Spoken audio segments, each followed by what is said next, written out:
Misteri ini berawal dari pengalaman horor saya saat bekerja di sebuah rumah sakit di Jakarta Barat pada tahun 2017. Sebelum menceritakan lebih lanjut, izinkan saya berbagi latar belakang pribadi. Pada waktu itu, saya adalah orang yang enggan bekerja keras. Saya ingin mendapatkan uang secara instan, tidak dengan cara konvensional seperti bekerja sebulan untuk gajian. Namun, saya menyadari perlu merubah cara hidup saya. Orang tua saya sudah berkorban banyak untuk pendidikan saya. Ayah saya sudah tidak ada, dan ibu saya membiayai segalanya sendirian. Saya menjadi sadar bahwa saya tidak bisa terus hidup tanpa arah, terutama sebagai anak laki-laki, satu-satunya yang diharapkan bisa membahagiakan keluarga. Kritik keras dari ibu saya mengguncang saya. Saya mulai berpikir panjang tentang masa depan. Saat itu, saya berusia sekitar 23 atau 24 tahun, usia di mana banyak teman saya sudah memiliki usaha sendiri, pekerjaan tetap, bahkan sudah menikah. Sementara saya masih terjebak dalam cara hidup yang tidak produktif. Saya terlibat dalam kegiatan yang kurang bermanfaat, seperti mengantarkan barang untuk orang lain dengan imbalan uang cepat. Tapi, saya menyadari bahwa saya tidak bisa terus hidup seperti ini.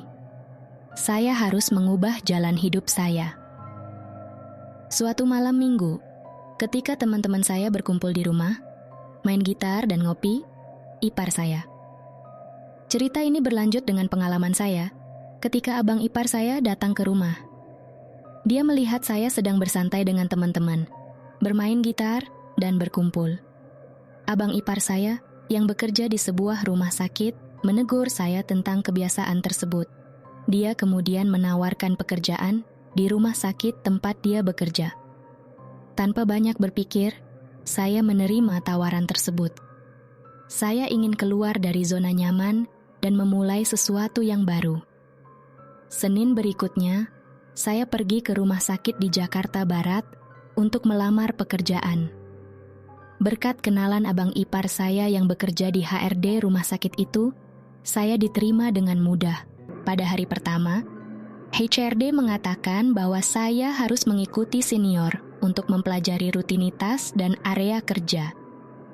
Saya diperkenalkan dengan Sony, yang akan menjadi mentor saya.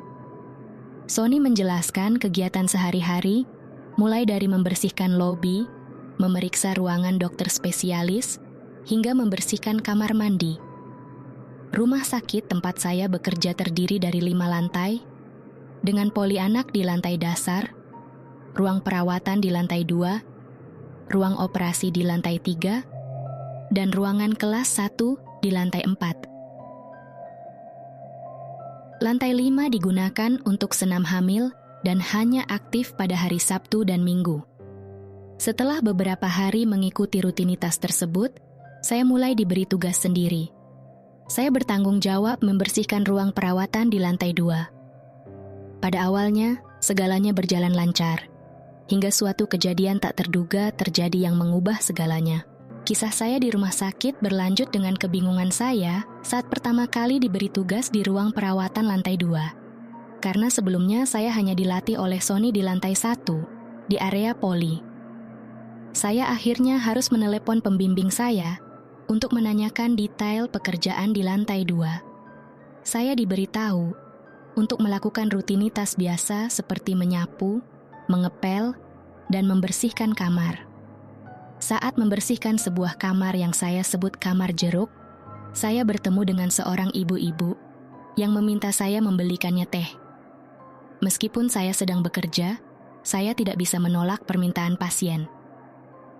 Saya pun pergi membeli teh dan kembali ke ruangan itu. Namun, sesuatu yang tidak terduga terjadi. Saat hendak masuk, kembali ke ruangan nanas. Tempat ibu tersebut berada. Saya bertemu dengan dokter yang merawatnya. Saya mengatakan bahwa teh itu untuk ibu di dalam kamar tersebut. Dokter tersebut terkejut dan mengatakan bahwa ibu itu sudah meninggal setengah jam yang lalu. Saya tidak percaya dan berdebat dengan dokter itu. karena saya baru saja berinteraksi dengan ibu tersebut. Akhirnya, kami memutuskan untuk masuk ke kamar bersama-sama. Saat masuk, saya terkejut melihat ibu itu sudah ditutupi dengan kain putih, tanda bahwa ia memang sudah meninggal. Saya sangat terkejut, hingga saya membuka kain tersebut untuk memastikan. Ini adalah pengalaman yang sangat mengguncang saya, dan membuat saya bertanya-tanya tentang apa yang sebenarnya terjadi di rumah sakit tersebut. Pengalaman saya di rumah sakit itu sungguh mengejutkan. Saya berusaha meyakinkan dokter bahwa ibu itu memang telah meminta saya membelikan teh. Bahkan menunjukkan teh yang saya beli sebagai bukti. Namun, dokter itu tampak tidak percaya dan menganggap saya hanya lelah dan kecapekan. Saya benar-benar bingung dan bertanya-tanya apa maksud dari kejadian tersebut. Saya lalu mencari teman saya, Denny, yang bekerja di lantai 4, untuk berbagi cerita. Saya tahu bahwa dalam aturan rumah sakit, kita tidak seharusnya berbicara sembarangan tentang hal-hal yang terjadi, tapi saya merasa perlu berbagi dengan seseorang yang bisa saya percayai. Denny mendengarkan cerita saya dan memberi saran untuk sabar dan memperkuat mental. Dia mengatakan bahwa sebagai pekerja baru, saya harus terbiasa dengan hal-hal aneh yang terkadang terjadi di rumah sakit. Saya mencoba menghitung waktu dari lantai 2 ke warung teh, di mana saya membeli teh untuk ibu itu. Perjalanan tidak sampai setengah jam, yang menunjukkan bahwa ibu itu meminta teh hampir bersamaan dengan waktu meninggalnya. Saya memberikan teh itu kepada teman saya dan mencoba melanjutkan rutinitas saya. Tidak lama kemudian, keluarga ibu itu datang, dan saya melihat mereka membawa tubuhnya ke kamar jenazah. Saya terkejut dan bingung. Apakah benar dia yang meminta saya membeli teh? Saya ingat dengan jelas bagaimana dia berbicara dan meminta teh, suara, dan kata-katanya. Saya terus bertanya-tanya dan merenungkan apa yang sebenarnya terjadi. Apakah dia benar-benar telah meninggal saat meminta saya membeli teh? Atau ada sesuatu yang lebih di balik kejadian ini? Pengalaman ini benar-benar menguji kepercayaan dan pikiran saya tentang dunia dan kenyataan yang ada di rumah sakit itu. Saya masih terus memikirkan kejadian aneh tersebut bahkan saat pulang kerja. Saya berdiskusi dengan teman saya, Denny, mencoba mencari makna dari apa yang terjadi. Denny, sebagai seorang senior, mencoba menenangkan saya, mengingatkan bahwa ini hanyalah bagian dari pekerjaan di rumah sakit, dan saya tidak perlu terlalu khawatir atau terpengaruh olehnya. Keesokan harinya, saya kembali bekerja dengan rutinitas biasa, dan tidak ada kejadian aneh lagi selama beberapa hari. Namun, saya menghadapi masalah lain dengan rekan kerja saya, Sony. Sony sering meninggalkan saya sendirian untuk menangani area yang luas di Poli, menyebabkan saya merasa keberatan karena harus menangani semua pekerjaan sendiri. Suatu hari, setelah ditinggal berulang kali, saya menghadapi Sony di toilet dan bertanya kepadanya mengapa dia sering menghilang. Sony berdalih bahwa dia sibuk mengurus pekerjaan lain. Tetapi saya tahu, dia hanya bermain HP dan merokok. Saya kecewa dan marah, dan akhirnya konfrontasi kami berujung pada laporan ke HRD. Beruntungnya, saya memiliki hubungan dengan abang ipar saya yang dekat dengan HRD, jadi saya tidak dipecat, tetapi jadwal kerja saya diubah. Saya dipindahkan ke shift malam secara permanen untuk menghindari konflik lebih lanjut dengan Sony. Di shift malam, saya bertanggung jawab sebagai penanggung jawab PJ bersama 2 rekan lain, Denny dan Agung. Kami hanya berjumlah 3 orang, dan tugas utama kami adalah menjaga area ruang perawatan dan rekam medis. Kami juga harus memastikan bahwa kamar mandi bersih dan siap digunakan di pagi hari. Sebagai PJ, saya membagi tugas kepada teman-teman saya. Saya mengambil tanggung jawab atas lantai 1 dan lantai 2 di ruang perawatan. Kami bekerja bersama untuk memastikan semua area terjaga dan bersih. Shift malam di rumah sakit membawa tantangan dan pengalaman unik tersendiri, terutama menghadapi situasi yang tidak terduga dan harus menjaga kesiagaan sepanjang waktu. Kejadian aneh terus berlanjut di rumah sakit tempat saya bekerja. Saat bertugas di shift malam, saya dan rekan saya, Denny, serta Agung, bertanggung jawab untuk membersihkan berbagai area, termasuk toilet di lobi. Suatu malam, sekitar jam 11, saya merasakan sesuatu yang aneh saat akan membersihkan toilet. Meskipun ruangan tertutup dan AC mati, ada hembusan angin misterius yang saya rasakan. Saya menjelaskan kepada mereka bahwa ini bukanlah halusinasi atau imajinasi saya saja. Denny, yang awalnya skeptis, sekarang juga merasakan hal yang sama setelah melihat sosok wanita misterius itu. Kami semua merasa tidak nyaman dan bingung tentang apa yang sebenarnya terjadi dan mulai mempertanyakan apa yang ada di rumah sakit tersebut. Kejadian-kejadian aneh ini semakin membuat kami bertanya-tanya dan waspada selama menjalankan tugas di shift malam. Kejadian di toilet itu benar-benar memberikan trauma pada saya dan teman saya, Denny. Rasa takut dan kekhawatiran terus menghantui pikiran kami. Denny bahkan berkata, dia mungkin tidak akan masuk kerja keesokan harinya karena terlalu terguncang dengan apa yang dia lihat. Kami pun memutuskan untuk mengambil pendekatan baru dalam bekerja. Kami sepakat untuk bekerja bersama-sama di setiap lantai, memastikan bahwa tidak ada satu pun dari kami yang bekerja sendirian. Kami berharap dengan cara ini, kami bisa merasa lebih aman dan mengurangi rasa takut. Namun, keesokan harinya, saya dihadapkan dengan masalah baru. Saat saya kembali ke rumah sakit, saya diminta menjelaskan kepada rekan kerja shift pagi mengapa toilet di lobi berantakan. Saya menjelaskan bahwa saya tidak sempat membersihkannya karena insiden yang terjadi malam sebelumnya. Saya tidak memberitahu detailnya, hanya menyampaikan bahwa ada insiden yang membuat saya tidak berani kembali ke toilet tersebut. Malam berikutnya, saya dijadwalkan kembali untuk bertugas di lantai 2, tempat kejadian sebelumnya dengan ibu-ibu itu. Saya tidak bisa menolak perintah HRD, tetapi saya tetap menggunakan strategi yang telah saya dan teman-teman sepakati, yaitu bekerja bersama-sama di setiap lantai. Namun, saat kami sedang bersantai di balkon, kami dihubungi melalui HT dengan pertanyaan, mengapa kami tidak terlihat di tempat kerja. Saya menjawab dengan santai, tetapi akhirnya kami turun dan kembali bekerja.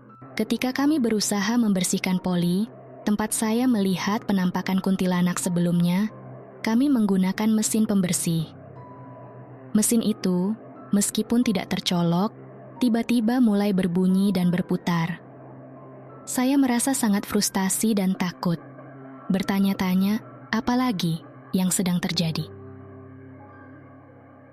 Kejadian demi kejadian aneh di rumah sakit ini terus menambah tekanan dan ketakutan dalam diri saya dan teman-teman saya. Pengalaman saya di rumah sakit semakin menyeramkan. Dalam keadaan frustrasi dan ketakutan, saya menantang apapun atau siapapun yang mengganggu saya selama bekerja. Saya meminta kepada entitas atau kekuatan misterius yang saya anggap mengganggu saya untuk menunjukkan dirinya. Karena saya hanya ingin bekerja dan tidak ingin mengganggu siapapun. Keesokan harinya, saya kembali ke rutinitas kerja saya. Meskipun masih dalam keadaan trauma, saya mencoba fokus pada pekerjaan. Pada suatu malam, sekitar jam 12, suster memanggil saya melalui HT untuk membantu mengangkat jenazah dari lantai 2. Saya dan rekan saya pergi ke sana dengan keranda jenazah. Kami sampai di ruangan yang disebut ruangan anggur, di mana ada pasien laki-laki yang telah meninggal. Suster meminta bantuan kami untuk mengangkat jenazah karena dia sendiri tidak mampu. Jenazah itu memang terlihat berat, dan saya membayangkan bahkan 5 orang wanita mungkin akan kesulitan mengangkatnya. Setelah kami berhasil mengangkat jenazah ke keranda, saya mendorongnya menuju lift untuk dibawa ke kamar jenazah. Namun, saat saya masuk ke dalam lift bersama jenazah itu, rekan saya tiba-tiba meninggalkan saya sendirian. Saat lift mulai bergerak, tangan jenazah itu tiba-tiba bergerak, seolah-olah dia masih hidup. Saya sangat terkejut dan ketakutan. Saya tidak tahu harus berbuat apa dan merasa terjebak di dalam lift itu bersama jenazah yang bergerak. Saya mulai meragukan kenyataan yang saya alami dan bertanya-tanya, apakah ini semua hanya imajinasi atau ada hal-hal gaib yang benar-benar terjadi di rumah sakit tersebut. Kejadian demi kejadian aneh ini semakin membuat saya bingung dan takut. Namun saya harus tetap bertahan dan melanjutkan pekerjaan saya. Pengalaman saya di rumah sakit tersebut benar-benar mencapai puncaknya dengan kejadian di dalam lift. Ketika saya mendorong keranda jenazah tersebut, tangan mayat yang seharusnya terikat tiba-tiba bergerak. Saya terkejut dan hanya bisa membaca ayat-ayat pendek sambil berdoa agar lift cepat terbuka. Sesampainya di lantai dasar, saya segera keluar dari lift dan mencari bantuan security. Saya menjelaskan bahwa tangan jenazah itu bergerak di dalam lift, tapi security tampaknya tidak percaya dan menganggap saya hanya lelah. Saya bersikeras bahwa saya melihat tangan jenazah itu bergerak, meskipun terikat.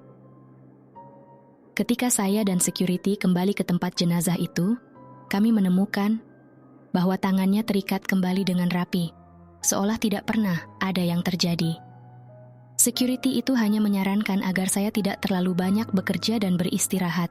Saya kemudian membantu membawa jenazah ke kamar jenazah, sambil merasa takut akan terjadi sesuatu lagi. Setelah menyelesaikan tugas itu, saya kembali ke balkon, tempat saya merasa lebih aman. Saya berbagi cerita dengan teman-teman saya tentang apa yang baru saja terjadi. Pengalaman ini benar-benar meninggalkan kesan mendalam dan rasa takut yang tidak terlupakan dalam diri saya.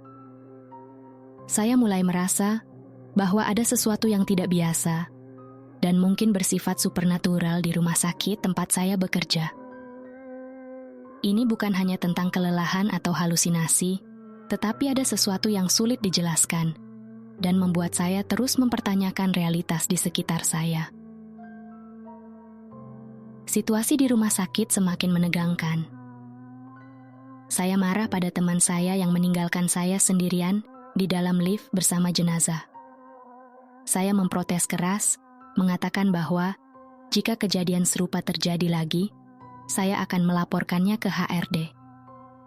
Saya merasa sangat terancam dan ketakutan saat itu, membayangkan jenazah itu bangkit dan menyerang saya.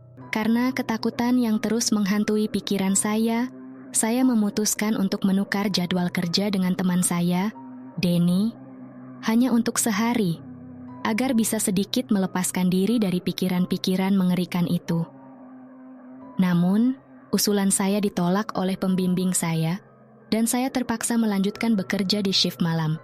Pada suatu malam, setelah selesai membersihkan lobi, saya dan teman-teman saya memutuskan untuk bersantai di balkon.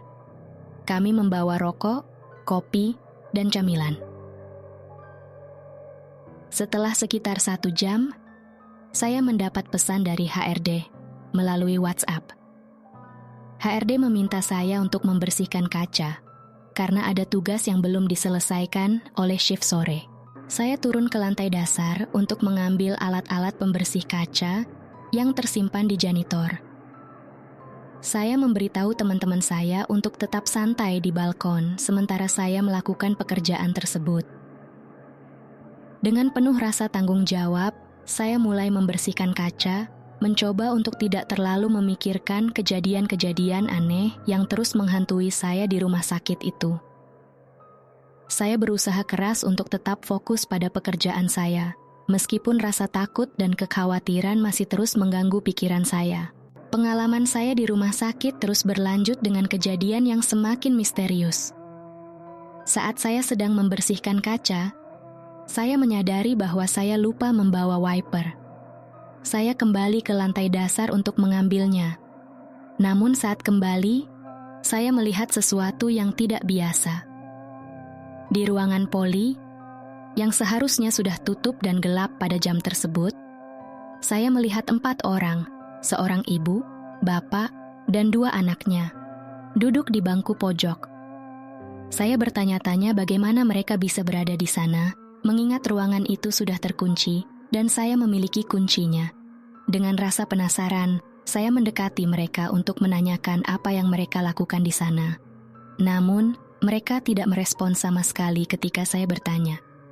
Saya mulai berpikir, mungkin mereka masuk melalui izin security. Tetapi setelah saya bertanya beberapa kali tanpa jawaban, keadaan menjadi semakin misterius. Saya memanggil mereka dengan suara keras, dan mereka semua menoleh ke arah saya serentak.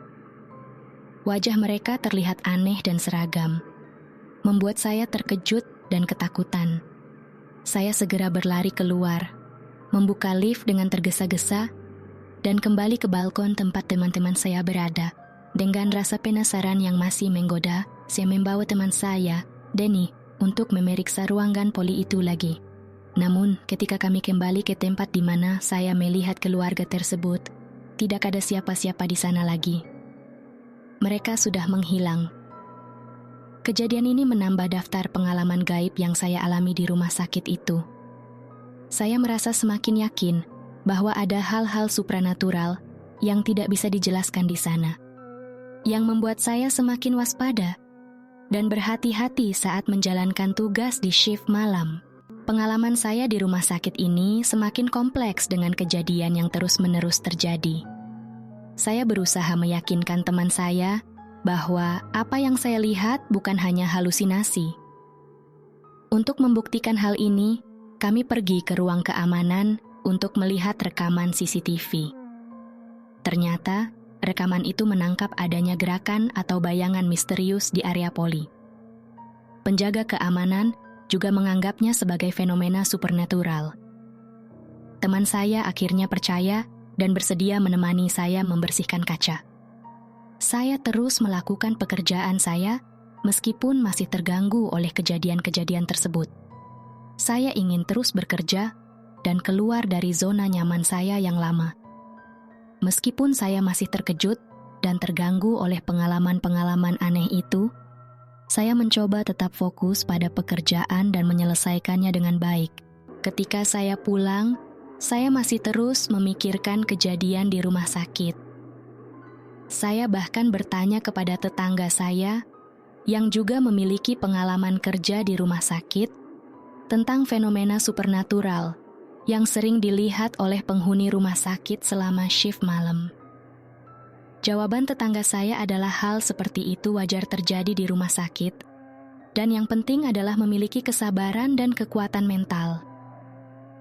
Kesimpulan yang saya ambil dari pengalaman ini adalah bahwa bekerja di rumah sakit, terutama pada shift malam, membutuhkan ketahanan mental yang kuat. Saya memutuskan untuk terus bekerja, meskipun saya berencana meminta dipindahkan ke shift pagi atau siang, untuk menghindari teror lebih lanjut yang mungkin saya alami di malam hari. Tetapi, saya sadar bahwa perubahan shift ini mungkin sulit terjadi, karena saya tidak ingin bertemu dengan Sony, rekan kerja saya yang sebelumnya telah saya konfrontasi. Saya harus mencari cara untuk mengatasi ketakutan dan terus bekerja di lingkungan yang terus menantang saya ini. Pengalaman saya di rumah sakit terus berlanjut dengan kejadian yang tak kalah mengguncang. Suatu malam, setelah menyelesaikan rutinitas kerja, saya diminta oleh security melalui HT untuk standby di IGD, instalasi gawat darurat, karena banyak pasien yang masuk. Tidak lama kemudian, seorang pasien kecelakaan yang mengendarai Gojek datang. Kondisinya sangat parah, dengan luka yang cukup serius dan masih bernapas. Saya ikut membantu evakuasi pasien dari ambulans ke ruang IGD. Selama proses tersebut, darah pasien mengucur dan meninggalkan jejak di lantai. Saya dan teman-teman saya, Agung dan Denny, bersih-bersih menghilangkan darah tersebut. Saat pasien diletakkan di kasur IGD, darahnya masih mengalir, dan saya menadahinya dengan baskom aluminium. Saat perawatan, gelang yang dikenakan pasien dilepas oleh suster dan diletakkan sembarangan di bawah kasur. Denny, tanpa menyadari bahwa itu adalah milik pasien yang sedang dirawat, mengambilnya dan memakainya. Tragisnya, keesokan harinya, pasien tersebut meninggal. Kejadian ini menambah daftar pengalaman yang tak terlupakan bagi saya. Selain bekerja dalam kondisi yang penuh tekanan, saya juga harus menghadapi situasi-situasi yang tidak biasa dan terkadang menakutkan.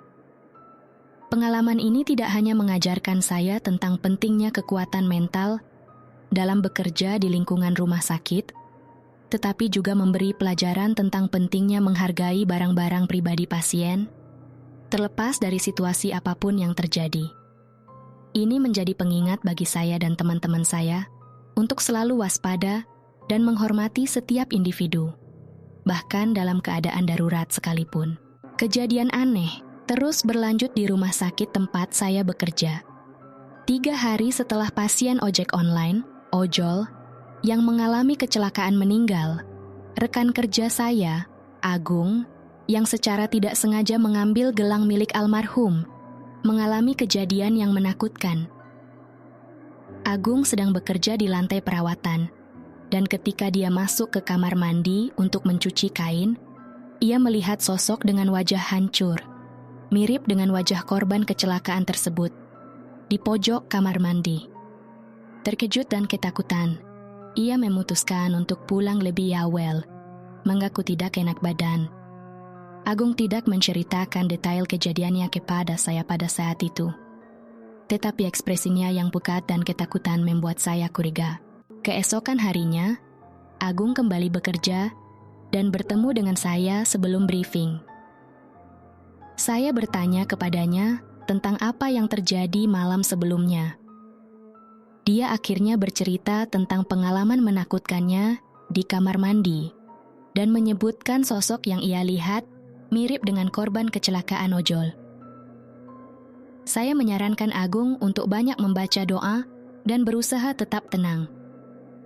Hari itu, kami bertugas membersihkan dari lantai 1 sampai lantai 5. Saya tidak tahu apakah rekan saya yang bertugas di lantai 4 dan 5 mengalami kejadian serupa atau tidak. Kejadian-kejadian ini membuat saya semakin sadar bahwa bekerja di rumah sakit, terutama di shift malam, bisa menimbulkan pengalaman-pengalaman yang tidak hanya menantang secara fisik, tetapi juga mental dan emosional. Pengalaman ini mengingatkan saya betapa pentingnya memiliki ketahanan mental yang kuat dan kemampuan untuk menghadapi situasi yang tidak biasa atau bahkan menakutkan. Ini juga menjadi pengingat bagi saya dan rekan-rekan saya untuk selalu waspada dan siap menghadapi segala kemungkinan saat bekerja di lingkungan rumah sakit. Situasi di rumah sakit terus berlanjut dengan kejadian aneh yang dialami oleh rekan kerja saya, Denny, yang tampaknya mengalami kesurupan saat kami sedang bersantai di balkon setelah menyelesaikan rutinitas kerja malam.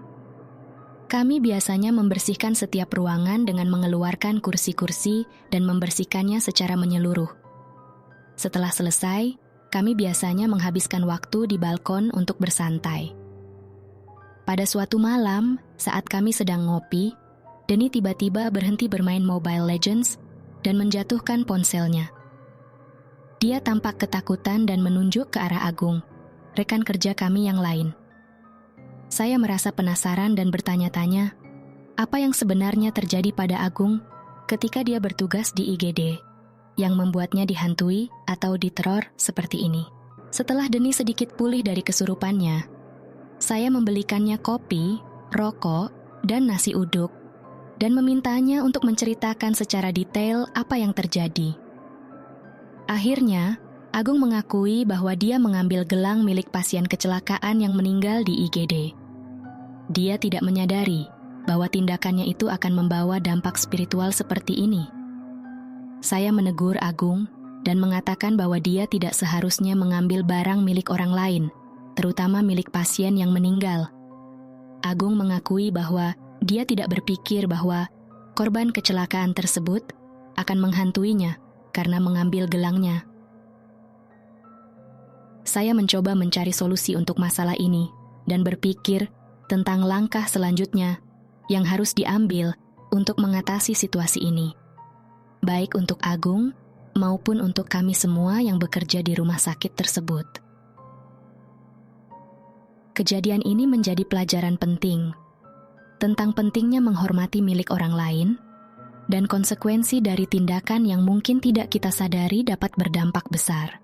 Situasi di rumah sakit terus berlanjut dengan kejadian aneh yang dialami oleh rekan kerja saya, Denny, yang tampaknya mengalami kesurupan saat kami sedang bersantai di balkon setelah menyelesaikan rutinitas kerja malam. Kami biasanya membersihkan setiap ruangan dengan mengeluarkan kursi-kursi dan membersihkannya secara menyeluruh.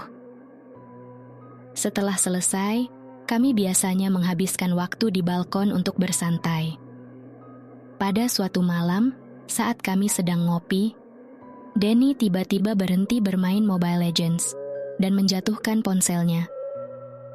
Dia tampak ketakutan dan menunjuk ke arah Agung, rekan kerja kami yang lain.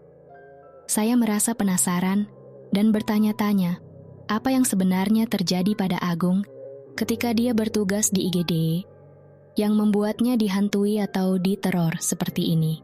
Setelah Denny sedikit pulih dari kesurupannya, saya membelikannya kopi, rokok, dan nasi uduk dan memintanya untuk menceritakan secara detail apa yang terjadi. Akhirnya, Agung mengakui bahwa dia mengambil gelang milik pasien kecelakaan yang meninggal di IGD. Dia tidak menyadari bahwa tindakannya itu akan membawa dampak spiritual seperti ini. Saya menegur Agung dan mengatakan bahwa dia tidak seharusnya mengambil barang milik orang lain, terutama milik pasien yang meninggal. Agung mengakui bahwa dia tidak berpikir bahwa korban kecelakaan tersebut akan menghantuinya karena mengambil gelangnya. Saya mencoba mencari solusi untuk masalah ini dan berpikir tentang langkah selanjutnya yang harus diambil untuk mengatasi situasi ini, baik untuk Agung maupun untuk kami semua yang bekerja di rumah sakit tersebut. Kejadian ini menjadi pelajaran penting tentang pentingnya menghormati milik orang lain dan konsekuensi dari tindakan yang mungkin tidak kita sadari dapat berdampak besar. Situasi di rumah sakit terus berlanjut dengan kejadian aneh yang dialami oleh rekan kerja saya, Denny, yang tampaknya mengalami kesurupan saat kami sedang bersantai di balkon setelah menyelesaikan rutinitas kerja malam. Kami biasanya membersihkan setiap ruangan dengan mengeluarkan kursi-kursi dan membersihkannya secara menyeluruh. Setelah selesai, kami biasanya menghabiskan waktu di balkon untuk bersantai. Pada suatu malam, saat kami sedang ngopi, Denny tiba-tiba berhenti bermain Mobile Legends dan menjatuhkan ponselnya. Dia tampak ketakutan dan menunjuk ke arah Agung, rekan kerja kami yang lain. Saya merasa penasaran dan bertanya-tanya, apa yang sebenarnya terjadi pada Agung ketika dia bertugas di IGD, yang membuatnya dihantui atau diteror seperti ini. Setelah Denny sedikit pulih dari kesurupannya, saya membelikannya kopi, rokok, dan nasi uduk, dan memintanya untuk menceritakan secara detail apa yang terjadi. Akhirnya, Agung mengakui bahwa dia mengambil gelang milik pasien kecelakaan yang meninggal di IGD. Dia tidak menyadari bahwa tindakannya itu akan membawa dampak spiritual seperti ini. Saya menegur Agung dan mengatakan bahwa dia tidak seharusnya mengambil barang milik orang lain, terutama milik pasien yang meninggal. Agung mengakui bahwa dia tidak berpikir bahwa korban kecelakaan tersebut akan menghantuinya karena mengambil gelangnya. Saya mencoba mencari solusi untuk masalah ini dan berpikir tentang langkah selanjutnya yang harus diambil untuk mengatasi situasi ini, baik untuk Agung maupun untuk kami semua yang bekerja di rumah sakit tersebut. Kejadian ini menjadi pelajaran penting tentang pentingnya menghormati milik orang lain dan konsekuensi dari tindakan yang mungkin tidak kita sadari dapat berdampak besar. Pengalaman yang saya bagikan dengan Bang Ferry di Lentera Malam adalah tentang pentingnya menghormati barang-barang milik orang lain, terutama dalam konteks rumah sakit. Kami membahas tentang kejadian dengan Agung yang mengambil gelang milik pasien yang meninggal. Saya menekankan bahwa hal itu tidak seharusnya terjadi dan dapat dijadikan pelajaran bagi kami semua untuk tidak mengambil barang sembarangan, bahkan jika itu ditemukan tanpa pemilik. Saya juga memberikan pesan terakhir kepada teman-teman saya dan kepada siapa saja yang menonton untuk berani keluar dari zona nyaman. Menurut saya, berani mengambil langkah keluar dari zona nyaman adalah kunci untuk menemukan jalan baru dalam hidup. Jika seseorang tidak berani mengambil langkah tersebut, mereka akan terjebak di tempat yang sama dan tidak akan mengalami pertumbuhan atau perubahan. Demikianlah rangkaian cerita yang saya bagikan dalam Lentera Malam.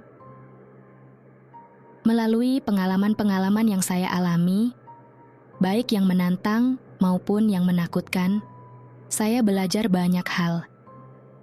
Setiap kejadian telah memberikan saya wawasan baru tentang kehidupan dan pentingnya menghormati orang lain serta barang-barang mereka. Cerita ini juga mengingatkan kita semua tentang keberanian untuk menghadapi ketakutan, keluar dari zona nyaman, dan pentingnya pertumbuhan pribadi. Terima kasih telah mengikuti kisah-kisah ini. Semoga apa yang saya dan teman-teman saya alami dapat menjadi inspirasi dan pelajaran berharga bagi Anda semua. Ingatlah, setiap tantangan dan rintangan yang kita hadapi dapat menjadi batu loncatan untuk menjadi versi terbaik dari diri kita. Selamat malam dan tetaplah berani menghadapi tantangan hidup dengan keberanian dan kebijaksanaan. Sampai jumpa lagi di episode selanjutnya dari Nusantara Playtech. Salam hangat Jamal. Selamat beristirahat dan semoga Anda memiliki mimpi yang indah dan tenang. Bye.